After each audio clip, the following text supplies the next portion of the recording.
Samajwadi party की रणनीति छोटे दलों का एक बड़ा कुनबा तैयार करने की है, जिसे भाजपा के बड़े दांव को नाकाम किया जा सके। तो भाजपा का एक्शन प्लान सहयोगियों के साथ मिलकर ऐसा अचूक फॉर्मूला लागू करने का है जो विरोधियों के लिए घातक साबित हो, जिसे नाकाम करना नामुमकिन हो। इसके लिए गुरुवार को दिल्ली में घंटों मंथन हुआ। इससे क्या निकल कर आया, अब यह भी आप जान लीजिए।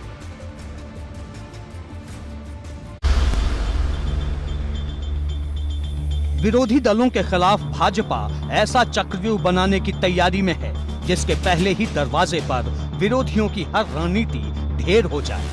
भाजपा की तैयारी पिछड़ी और अति पिछड़ी जातियों का अपने पक्ष में ऐसा ध्रुवीकरण करने का है जिससे विरोधी दलों का हर दांव नाकाम हो जाए और पार्टी की महाविजय हो।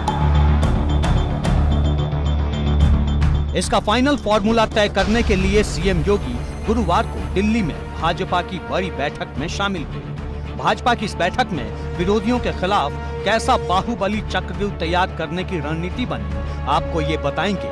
लेकिन उससे पहले ये खास बात बता दें कि गुरुवार को ही ओबीसी संविधान संशोधन विधेयक पर राष्ट्रपति ने मुहर लगाई। इसके साथ ही संसद से पास इस विधेयक ने कानून का रूप ले लिया। इसके लागू होते ही अब देश का हर राज्य अपने मुताबिक ओबीसी जातियों की लिस्ट तैयार कर सकता है। इसे लेकर यूपी की चर्चा सबसे ऊपर है। ये चर्चा क्यों तेज हो चली है, अब ये समझिए। जिस दिन राष्ट्रपति ने ओबीसी संविधान संशोधन बिल पर मुहर लगाई, उसी दिन दिल्ली में देर रात तक भाजपा की लंबी बैठक चली। ये बैठक गृह मंत्री अमित शाह के घर पर हुई।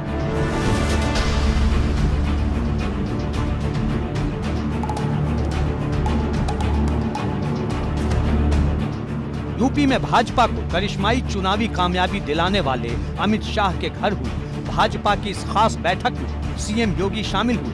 पार्टी अध्यक्ष जेपी नड्डा, भाजपा के प्रदेश अध्यक्ष स्वतंत्र देव सिंह और प्रदेश संगठन मंत्री सुनील बंसल के साथ ही भाजपा के राष्ट्रीय संगठन महासचिव बीएल संतोष ने इसमें भागीदारी की। अब जरा इस खास तस्वीर को गौर से देखिए। बैठक में नजर आ रहे हैं निषाद पार्टी के राष्ट्रीय अध्यक्ष डॉक्टर संजय निषाद। निषाद पार्टी भाजपा की सहयोगी है। अति पिछड़ों की नुमाइंदगी करने वाले डॉक्टर संजय निषाद की पार्टी के साथ गठबंधन कर भाजपा ने ओबीसी वोट बैंक के लिए बड़ा दांव चला है। इसलिए इस बैठक में डॉक्टर संजय निषाद की मौजूदगी बड़ा संकेत देने वाली है। भाजपा की बाहुबली चुनावी बिसात को पूरी तरह समझने से पहले इस बैठक में किन बातों पर चर्चा होने की खबर है, ये जान लीजिए। सूत्रों के मुताबिक भाजपा आला कमान ने यूपी में मंत्रिमंडल विस्तार को हरी झंडी दे दी है। सूत्रों की माने तो मंत्रिमंडल के खाली पदों को जल्द भरा जाएगा। किसी मंत्री को हटाया नहीं जाएगा। संभावित विस्तार में 5 से 6 नए मंत्रियों को जगह मिल सकती है। इसमें निषाद पार्टी भी शामिल हो सकती है। कई नामों की चर्चा तेज है, लेकिन मंत्रिमंडल विस्तार को लेकर अभी योगी सरकार या फिर भाजपा की तरफ से कोई बयान नहीं आया है। इसलिए इस पर अभी कुछ सस्पेंस है। पार्टी के नेता पत्ते खोलने को तैयार हैं। मंत्रिमंडल का विस्तार किया जाना या ना किया जाना पूरा का पूरा माननीय मुख्यमंत्री के विवेक पर निर्भर करता है। ये उनका विशेषाधिकार है, करते हैं या नहीं करते हैं। डॉक्टर संजय निषाद को देर रात भाजपा की दिल्ली वाली बैठक में बुलाया गया था।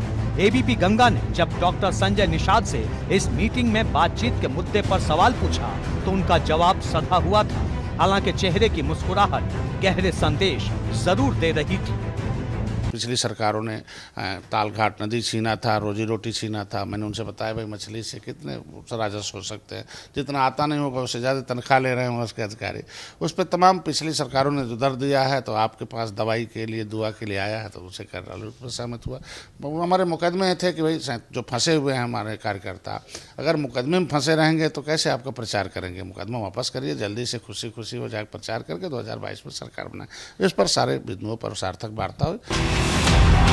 अब सबकी नजरें इस बात पर टिकी हैं कि भाजपा के इस दांव पर विरोधी दलों की जवाबी रणनीति क्या होगी। आरक्षण की जो समिति बनाई थी उस समिति की जो रिपोर्ट आई है वो सर्वे कर रही है, सर्वे का काम चल रहा है अभी। तो ये इतना आसान भी नहीं होगा। आप एक पॉलिटिकल मैसेजिंग इसका अच्छा कर सकते हैं। दूसरी तरफ विपक्ष इस चुनौती का जवाब देने के लिए जातीय जनगणना और ओबीसी के आरक्षण को 50% से ऊपर करने की मांग लेकर मैदान में उतरा है। तो ये दोनों जो चीज़ें हैं ना, दोनों चीज़ें आप समय मान कर चलिए कि इस बार के विधानसभा के चुनाव में उत्तर प्रदेश में ओबीसी से जुड़े हुए दोनों मुद्दे बहुत बड़े मुद्दे होने वाले हैं। लेकिन इतना तय है कि पूर्वांचल से लेकर अवध तक और बुंदेलखंड से लेकर पश्चिमी यूपी तक कुल 54% ओबीसी वोटर इस बार चुनावी घमासान की धुरी होंगे। एबीपी गंगा के लिए दिल्ली से अविनाश तिवारी और लखनऊ से अनुभव शुक्ला के साथ ब्यूरो रिपोर्ट। तो बिल्कुल आपने ये हमारी रिपोर्ट देखी और ऐसे में अब ये